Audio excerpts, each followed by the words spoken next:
Pastor Jean po. Ako po si Kuya Luther. Nauna po siya maging pastor kaysa sa akin. Kaya nung dati pag tinatanong nila, pastor ka ba kuya? Sinasabi ko, pastor's husband po. So ayan, at sige honey, ikaw muna mag-preach. Tapos dito lang ako susupport ako.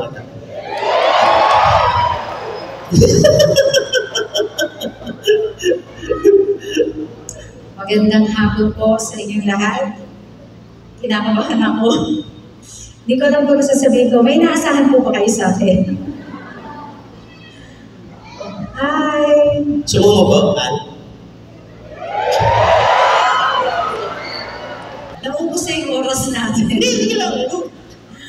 Okay, so good afternoon po and good afternoon, Lovestruck. Salamat po sa pag-imbita. Normally, si Pastor Luther lang na nandito. Hindi ko po alam bakit ako nandito ngayon.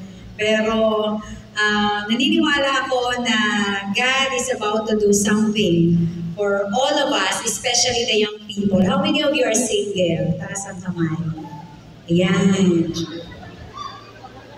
Parang yung iba may kasamang, parang nawalan na sila ng pag-asa. Parang yung kumakoy, parang pagod na kayo maging single. Sino rin ba yung pagod na maging single?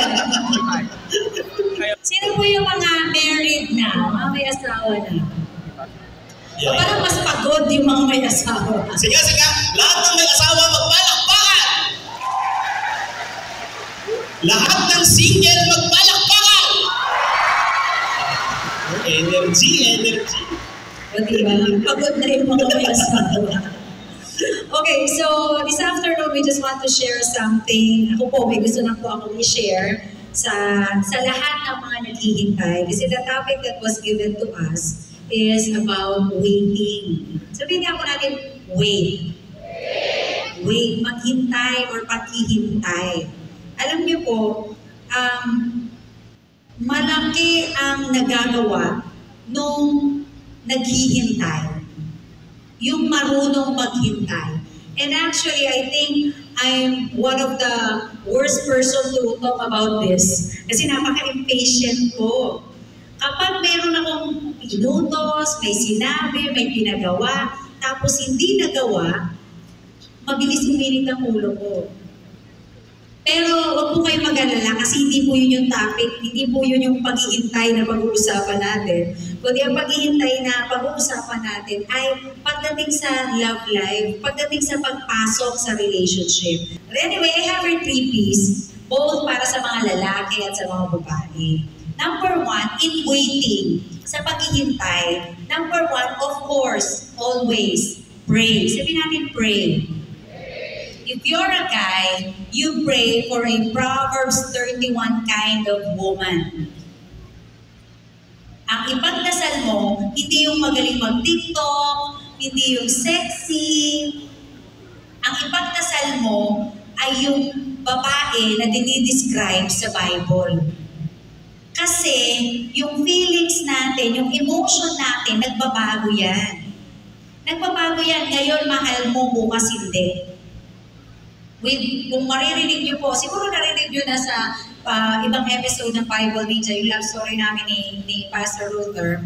Sobrang, nung unang stage, yung unang mga panahon na kami ay nagkakamaigihan, ay dumating ako sa point na parang nananawa ako. Tapos parang hindi ko na siya gusto. Sabi niya, hindi mo ka magsasalita, huwag mo ko ilalaglag ha. Kabilin-bilin na niya kagabi, huwag mo kong ilalaglag. Hindi ko naman po siya ilalaglag. Kasi alam niyo po, if I am to describe my husband, he is a dream guy. Nung college ako, yung mga classmates ko nagtatanong, kasi mami yung tawag sa akin ng mga classmates ko kasi older ako sa kanila by like 2-3 years. Sabi nila, Mami, may kapatid pa ba si Daddy Luther? Kasi gusto ko yung katulad niya. Because Pastor Luther is a perfect gentleman. He's a perfect gentleman. He's a one-woman man. Kaya talagang masasabi ko na he is perfect for me. At least for me. Of course, not for anybody else. Hindi siya perfect sa iba. So, but for me, he's a perfect gentleman and he's the perfect husband for me. And I thank God for him. Okay na, pwede na kita ilaglag. Okay. Anyway, number 1, pray. Hindi ko na kailangan elaborate because you know by now, if you are a Christian, you should know by now that in entering or asking the Lord or waiting for the perfect partner for you, dapat alam mo na dapat pinagdadasal yun. Amen? Pinagdadasal yun. At hinahanap yung perfect partner sa group of believers, sa church, hindi sa club, hindi sa mga ML tournament. Hindi naman masama yun, baka yung mga nag-ML dito. Sino mga nag-ML? Dami, di ba? Anong rank nyo? Hindi hinahanap doon. Hinahanap yung perfect partner sa loob ng church. Hinahanap yung perfect partner doon sa grupo ng mga believers because the Bible is telling us and giving us instruction kung paano tayo papasok sa isang relasyon. So number 1, pray. Sabi natin pray. Number 2, pursue. Sabi natin pursue. Sinabi pursue, mga babae. Mga babae, ang lalaki ang nanliligaw. Amen? Kahit gano'n mo kagusto yung isang lalaki, huwag mong do not advertise what you are not willing to sell. Ulitin ko po do not advertise what you are not willing to sell. Lalabas ka, yung cleavage mo hanggang tuhod na. Kitang-kita na ng lahat para lang mapansin ka ng crush mo. Maniwala kayo, you will attract your own kind. Kung ikaw ay yung tao na talagang makapag-flaunt ng kung ano-ano ay gusto mong ilabas at ipakita, maniwala ka. Ganon din klaseng lalaki ang mapupunta sa iyo. That's why as Christians, as believers, we have to be very careful. Sabi natin careful. Kailangan nating mag-ingat. Kailangan nating mag-ingat kasi mga kabataan, siguro kung hindi lang sa mga mag-asawa, kabataan, matindi yung atake. Matindi yung atake ng kaaway to destroy the future. Kasi kung si Jose Rizal nga nasabi niya na nasa kabataan ang pag-asa ng bayan. E di mas lalo, if you're a young person, if you're youth, tapos Kristiyano ka pa, mas matindi yung pwede mong magawa at yung impact na pwede mong magawa sa society, sa family, at sa mga tao sa paligid mo. That's why we have to be very careful. Pakisabi sa katabi mo, mag-ingat ka. Songs of Songs chapter 3 verse 5. Ang sabi po rito, I will read sa TPT translation.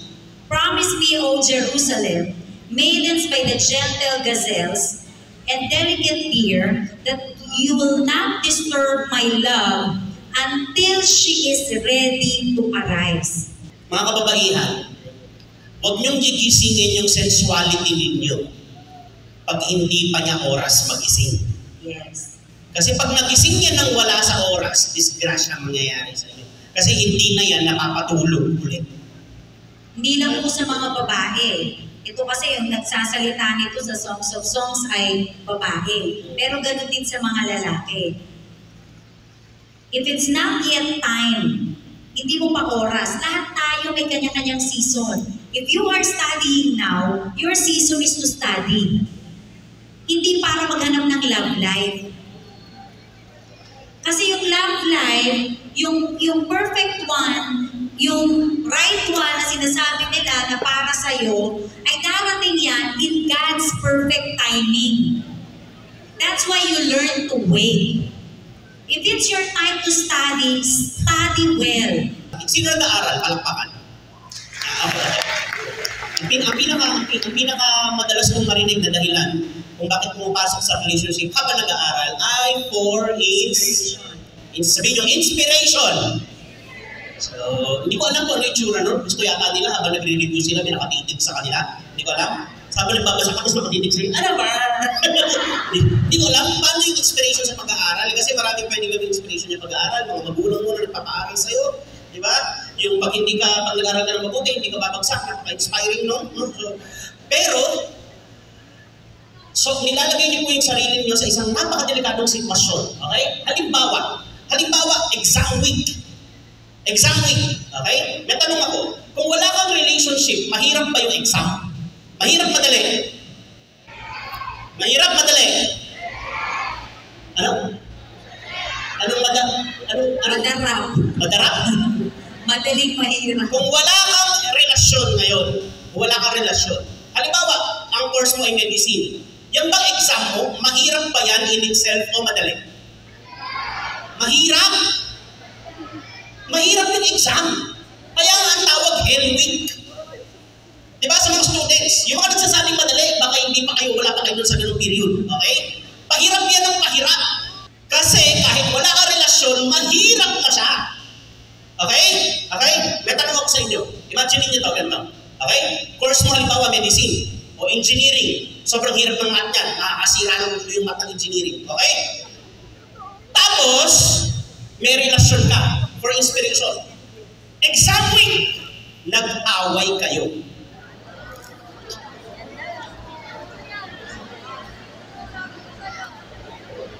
Dami nilang nasasabi, oh. Sige. Di ba? Kung ang hirap ng exam ay level 8 out of 10, nag-away kayo ngayon, sa tingin nyo, anong level na yung hirap ng exam? 11? 12? Dahil habang nagsasagot ka, hindi mo matandaan yung nire-review mo, ang naiisip mo yung mukha niya nandun sa papel. So, pag season ninyo mag-aral muna kayo. Pakitingnan yung katabi mo kung nag-aaral siya, makisabi mag-aral ka muna. Sabihin ko, season yan. Sabihin nyo, season. Sabi ko, sabihin lang sa katabi, sabi nung iba, Ikaw, makadokdok talaga. Sabi nila, mag-aral mo na, hindi ka maliligtas. Kasi irespeto nyo yung season. Kasi yung season nga, nire-respeto nila yung season. Ang tag-araw, hindi nakikipagsiksikan sa tag-ulan yan. Alam ng panahon na may sarili siyang panahon. Tayo pa. Okay? May season kayo, respect the season so you can maximize the use of that season. You are the best version of yourself after that season. Then when it's your time to be in a relationship, you'll be the best version of yourself in that relationship. Amen. Amen! Amen. Pangalawa sa mga lalaki, ano yung pangalawa? Pursue, lalaki. Pagtapos mo mag-pray, sa tamang panahon, tamang season ng buhay mo, ikaw yung mag-pursue sa babae. Hindi naman yung i-manipulate mo at hindi naman yung dadaragin mo at tatakutin mo na pag hindi mo mo sinagot, isusumpain ka. Pag hindi mo masalamat, mapapakamatay ako. 10 years na buhay pa rin. The last thing sa 3 P's ng mga lalaki is persevere. Sabihin natin persevere. Marami kasi kapag matagal na sa relasyon, hindi na ito ginagawa. Parang in-stop na yung panliligaw. Dapat kahit ikaw napasagot mo na yung babae or you are into a relationship, you still have to be the best for your partner. Amen. Araw-araw ka pa rin nanliligaw. Hindi nga lang yung tipong nanliligaw na laging may bulaklak kasi mas mura ang bigas kaysa sa bulaklak. Ano ba ka nakuha pa na?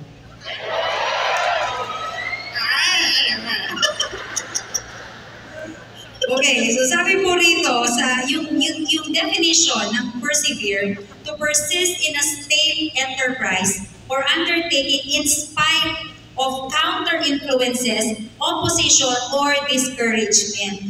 Hindi porket pangit na or mga lows na ng sitwasyon ay ayawan na. Hindi mo i-give up, lalo if you are married. If you are married tapos nagkaroon kayo ng mga arguments or nagkaroon kayo ng mga misunderstandings, karamihan ang lagi tuwing nag-aaway ang solusyon, hiwalay. Maghiwalay na lang tayo. So, kapag tayo ay Kristiyano, and if we are into a relationship, and you're a Christian, you're a married couple, wala dapat sa option yung hiwalay. Amen. Sinasabi ko po yan sa sarili ko. Amen? Lagi ko sinasabi kay Pastora G, ganun talaga eh. So, sa lahat ng relationship, may tension eh. Sinasabi ko sa kanya, pinapalaan kita. Pag ako iniwan mo, sasama ako sa'yo.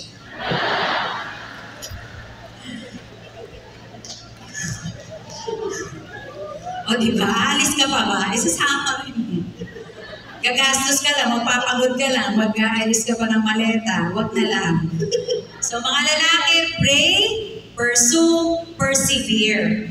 Kahit na tumanda na yan, kahit na pumuti na yung buhok, kumulubot na yung balat, hindi na siya ganun ka-sexy, hindi na siya ganun kaganda, hindi na siya ganun kaayos sa katawan, dapat mahal mo pa rin yan. Kasi yung pangako mo, hindi mo lang pangako sa tao, pangako mo sa Diyos. Amen. That's why you have to patiently wait for the person na ibibigay ng Diyos para sa iyo. Kasi kapag yung taong yun ang binigay ng Diyos para sa iyo, tutulungan ka ng Diyos to preserve that relationship. Amen? Sa mga babae naman, nasan yung mga babae na single? Kasi kaya ko tinatawag lagi yung single. Kasi baka mamaya married ka, tapos nandito ka, topic natin waiting. Ay, sabi ni Pastor, waiting daw, baka meron pa. Baka meron pa mas the best kaysa sa'yo. So kaya po yung sinasabi natin paghihintay ay sa mga single. Palakpakan mga single. Yung mga asawa, yung mga unmarried din naman naghihintay pa rin eh. Lalo ba? Base ka na, pag-hits. Ay sa amin po, siya yun. Gusto mo simulan ko? Sa amin po kasi ako yung mabilis kumilos. Siya yung gusto niya pag ayaw ko nang ituloy. Hindi gusto niya pag naisip niya, alam ba, gusto niya ibahin yung itsura ng sala.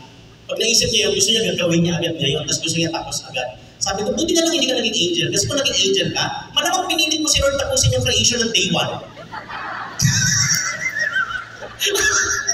Sabi ko na, huwag na nga.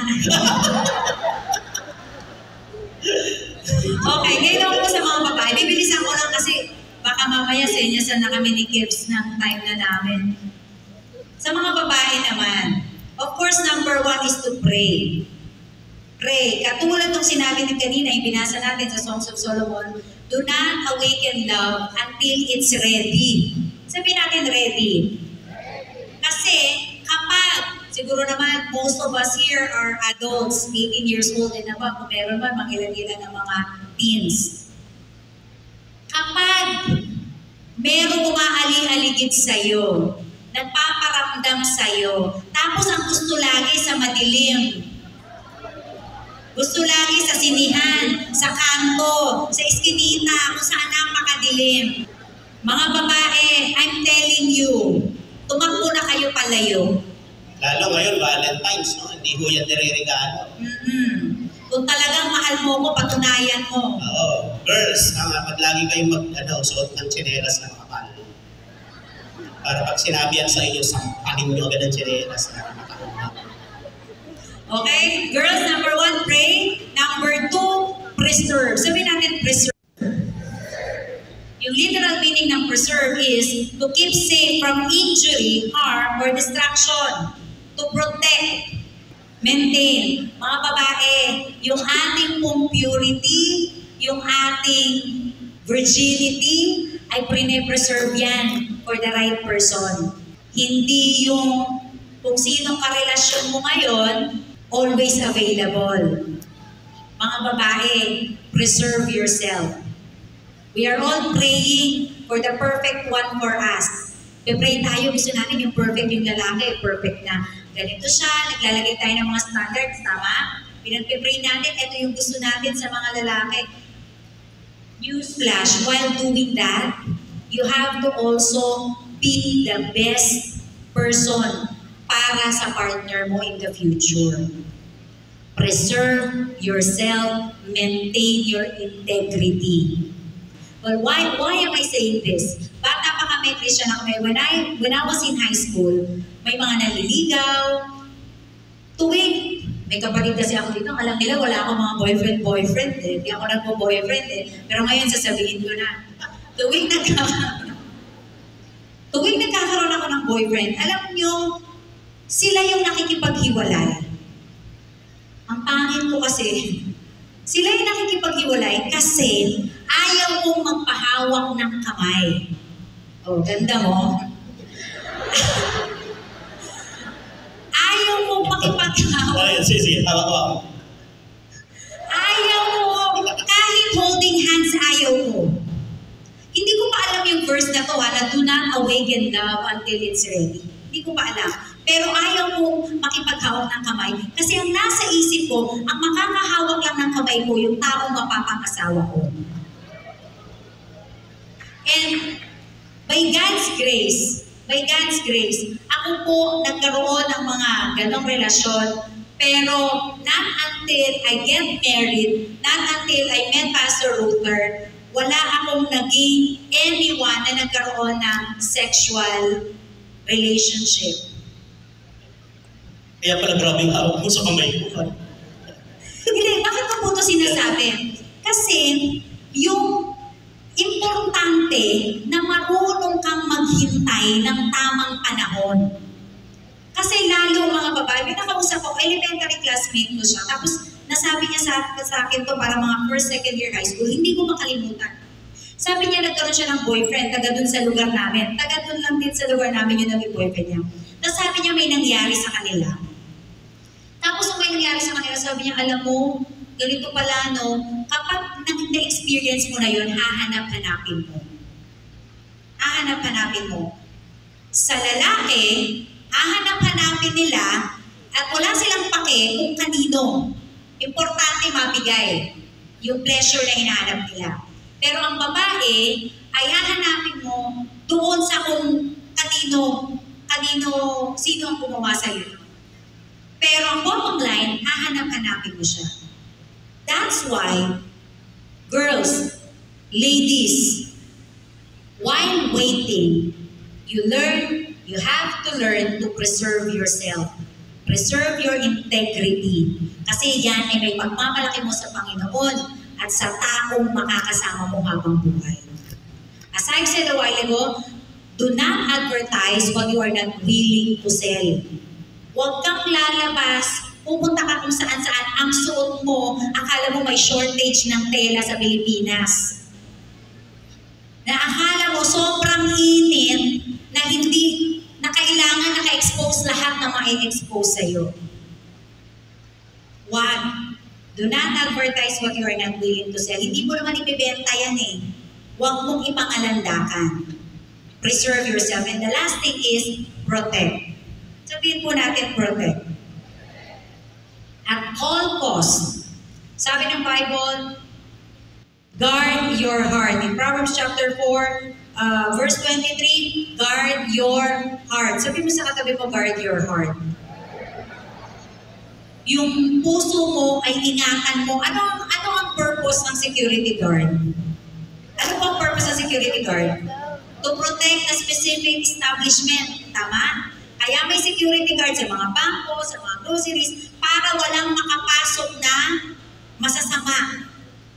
Kaya mga babae, protect your heart, guard your heart, do not give it to anyone na makasalubong mo or may makapagsabi lang sa'yo na I love you or mag-Feb 14 na nakakaigit, sila lahat meron, ako wala.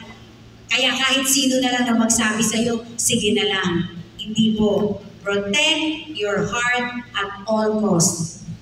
Why? Because God wants us to spare the pain. Kasi masakit masaktan, or redundant. Kapag tayo ay na broken-hearted, kapag tayo ay nabigo, ay minsan nakakalungkot, yung iba hindi kinakaya yung pain, hindi kinakaya yung sadness, hindi kinakaya yung loneliness.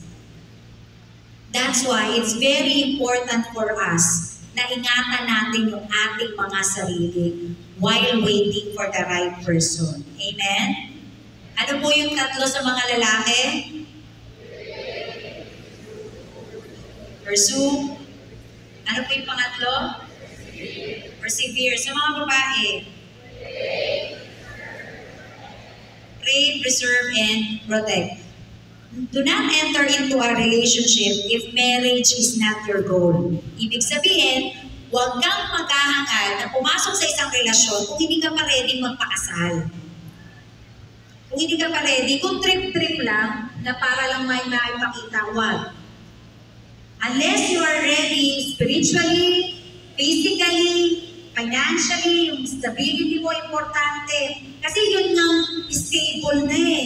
Emotionally, physically, spiritually, grabe pa rin ang struggle. Pag pumasok na sa relationship or pag nag-asawa na, di mas lalo kung hindi ka ready. Ano na lang, makakailang palit ka ng asawa until mag-mature ka. So ayaw ng Lord, God wants us to spare the painful pain or consequences kapag meron tayong mga ginawa na out of yung ating impulse na dahil impulsive tayo, dahil gusto na natin pumasok sa isang relasyon. So as we wait, while waiting, in Psalms chapter 130 verses 5 to 6, wait for the Lord, my whole being waits, and in His word I put my hope. Read your Bible. Read your Bible. Huwag natin iasa yung spiritual growth natin every Sunday lang, or tuwing may meeting service, or tuwing may mag-share. Do your own personal reading. Magpalago ka muna ng relasyon mo sa Panginoon bago ka pumasok sa isang relasyon. Amen? Amen? So, yun lang po yung gusto kong i-share. Pastor, ay!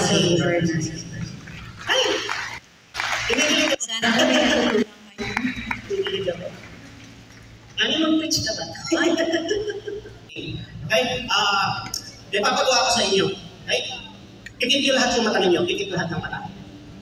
Ikit lahat. All eyes closed. Okay. Tapos, I want you to, as hard as you can, go back to your earliest memory. Go back to your earliest memory. Okay? Yung pinakamatagal yung kayang balikan na alaala. Balikan ninyo. Okay? Tapos, pag meron na kayong naalala, taas yung kamay nyo. Okay? Okay? Tapos pag majority nakataas na kamay, idilan na tayo lahat. Pag meron kayong naalala, taas na kamay nyo. Whatever that memory is, taas na kamay nyo pag meron na kayong naalala. Okay? Okay? Yung iba wala pa, sige. Take your time. Okay? Good. Good. God is good. Dilan na kayong lahat. Palpaan.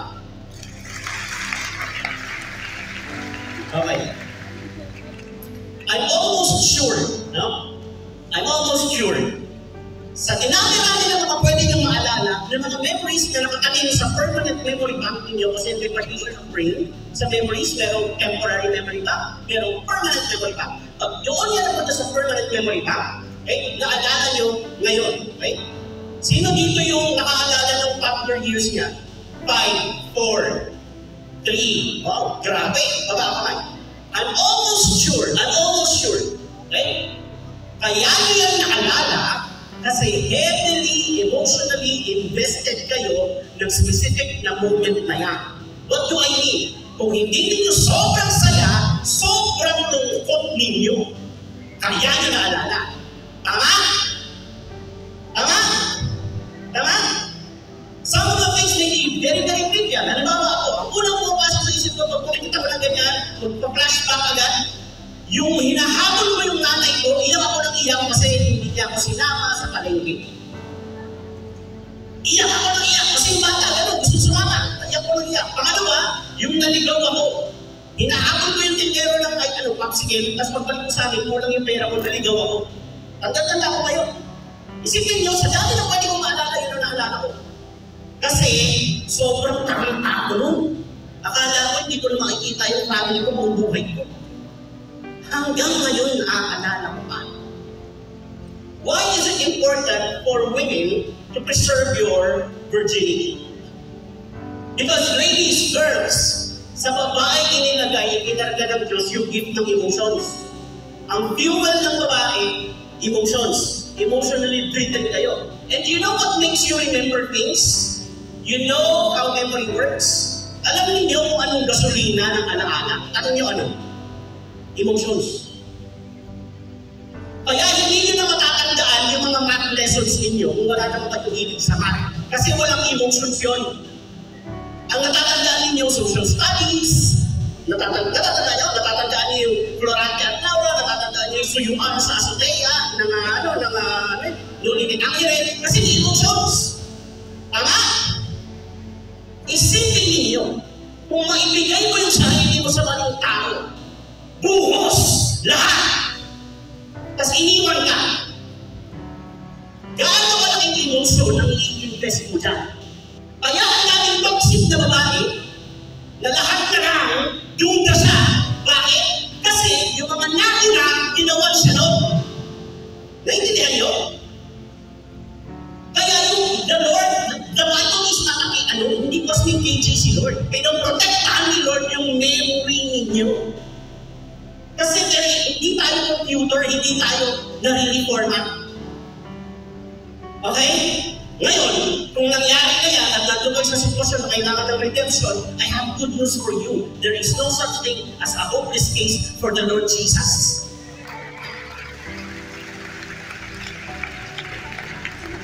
But I'm warning you, God is not in the business of removing your pain. Ano po yan, Luther?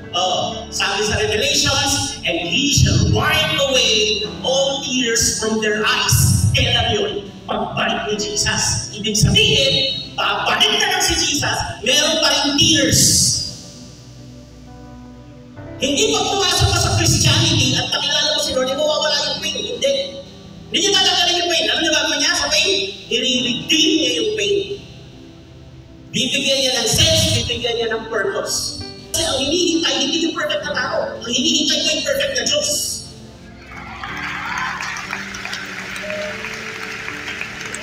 You will not find zero. You will not find a verse in the scriptures that tells you to wait for a person. The Bible over and over again tells you to wait on the Lord. Wait on the Lord. Wait on the Lord. Delight yourself in the Lord, and He will give you the desires of your heart. That means the desire will come from Him. It's not your desire. The desire will come from Him, and when the time is right, God has declared, I will make it happen. So prioritize God in everything. Do not forsake your Bible readings, your church, your prayer. Huwag niyang kakalimutan ang bilin na bilin ni Moses kay Joshua bago niya iwan. Do not let this book depart from your mouth. Meditate on it day and night so you may be able to carefully observe all the instructions and obey it so that it may be well with you and you will be prosperously and successful in the land. Yan po ang mandate at calling natin, hindi tayo lulubay dyan. Huwag kayong maghabol ng tao. Ang sundan niyo si Lord. Si Lord ang magdadala. Amen? God is good. God is good. At the end of the day, this is all about Jesus. Lahat po kay Lord. Lord, so manalig po kayo. Minsan, mapapansin ninyo, bakit ito na gusto ang tao? Pero sasabihin niyo rin, salamat kay Lord. Ito talaga yun ang punta sa buhay ko. Kasi tama, hindi magdadala si Lord ng hindi tamang tao. Kasi tama si Lord, kaya si Lord ang sundan. Jeremiah 17:9, the heart of man is the most deceitful of all. Totally depraved. Who can be evil beyond cure? Kaya do not follow your heart. Do not follow this. Do not believe this fairy tale. Hula-bahula. No, follow your heart. Do not follow your heart. The heart is the most deceitful of all. Yan ang pinaka-nag-fluctuate sa lahat. Ngayon, gusto ilang ka. Maya-maya gusto mo sa kanin. Iba, yung heart nag-fluctuate yan. It lies to you all the time, every time. Kaya ang sabi ni Lord sa Revelation 3:20, narito ako, kumakatok ko sino man na magbukas, papasok ako sa kanya at magkasama kami kakain. You need Jesus inside your heart. And when your heart is right with God, that is the only time that you can trust your heart because Jesus is in there. Without Jesus in the circulation, it's not even love. It's not even love. It's not even a relationship to begin with. So seek the Lord above all. Ang hanapin niyo si Jesus. Pag nandyan si Jesus, hindi ka mapupunta sa maling tao. God is good. God is good. Amen.